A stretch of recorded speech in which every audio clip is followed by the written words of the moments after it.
एक समय की बात है। किसी नगर में एक साहूकार के 3 बेटे और 3 बहुएं रहती थी। साहूकार की सबसे छोटी बहू बहुत सुशील और संस्कारी थी।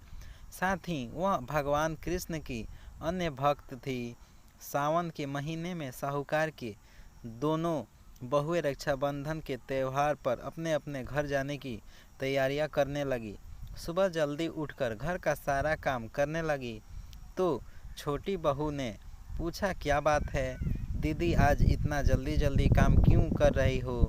तो उनकी जेठानियाँ बोली, कल रक्षाबंधन का त्यौहार है, हम दोनों को अपने भाई को राखी बांधने अपने घर जाना है। तेरा तो कोई भाई नहीं है, तू क्यों? रक्षाबंधन का महत्व, भाई बहन के रिश्ते का महत्व। छोटी बहू को ये बात बहुत बुरी लगी और वह भगवान श्री कृष्ण के प्रतिमा के पास खड़ी होकर खूब रोई और बोली, यदि मेरा कोई भाई होता तो आज मैं भी अपने घर जाती।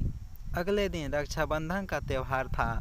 सुबह सुबह उसके घर उसके दूर के रिश्तेदार का एक भाई आया और आकर साहूकार से बोला, ये मेरी बहन है, मैं इसके दूर के रिश्तेदार का भाई हूँ और मैं रक्षाबंधन के त्यौहार पर इसको अपने घर ले जाना आया हूँ। लेकिन फिर साहूकार का बेटा बोला, लेकिन इसका तो कोई भाई नहीं है, तुम कौन हो? उसके समझाने पर साहूकार और उसका बेटा मान गया और छोटी बहू को उसके साथ भेजने के लिए तैयार हो गए। किंतु छोटी बहू के पति के मन में कुछ शंका थी। वो बोला, आप इसे ले तो जाइए, लेकिन इसे वापस लेने मैं खुद आऊँगा। ऐसा कहकर उसको उसके भाई के साथ भेज दिया। रास्ते में चलते चलते छोटी बहू ने अपने भाई से कहा, भैया तुम इतने सालों तक कहाँ थे और पहले मुझसे रक्षाबंधन पर कभी राखी बंधवाने के लिए क्यों नहीं आए? तो उसका भाई बोला, बहन मैं 7 समुंदर पार प्रदेश में कमाने गया था।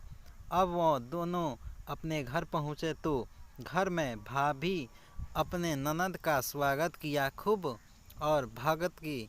फिर उन्होंने रक्षाबंधन का त्यौहार मनाया। ऐसे ही हंसी खुशी समय बीत गया। एक छोटी बहू का पति उसे लेने उसके घर आया। महल जैसा घर और ऐसा आराम देखकर वो चकित रह गया। भाई और भाभी ने उसका खूब भक्त करी और अगले दिन सुबह सुबह भाई और भाभी ने उसे उसके घर के लिए रवाना किया।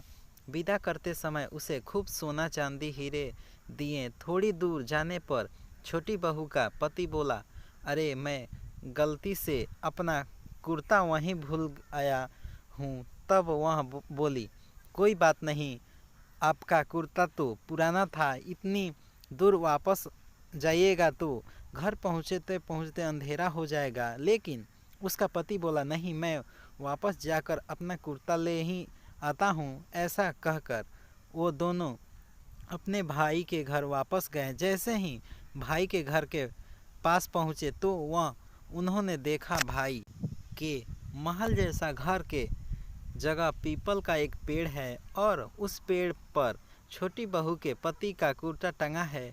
यह देखकर वह बहुत नाराज हुआ और अपनी पत्नी से बोला, ये क्या काला जादू है? कौन था ही जो तेरा भाई बनकर तुझे यहाँ लेकर आया था? मुझे तो शुरू से ही शक था, इसलिए मैं तुझे लेने आया था। बता कौन था वो?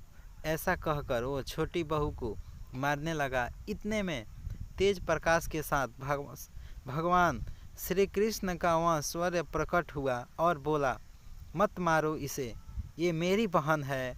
हर साल रक्षाबंधन के त्यौहार पर ये मुझे राखी बांधते आई है और अब मैं इसका भाई होने का फर्ज निभाया हूँ।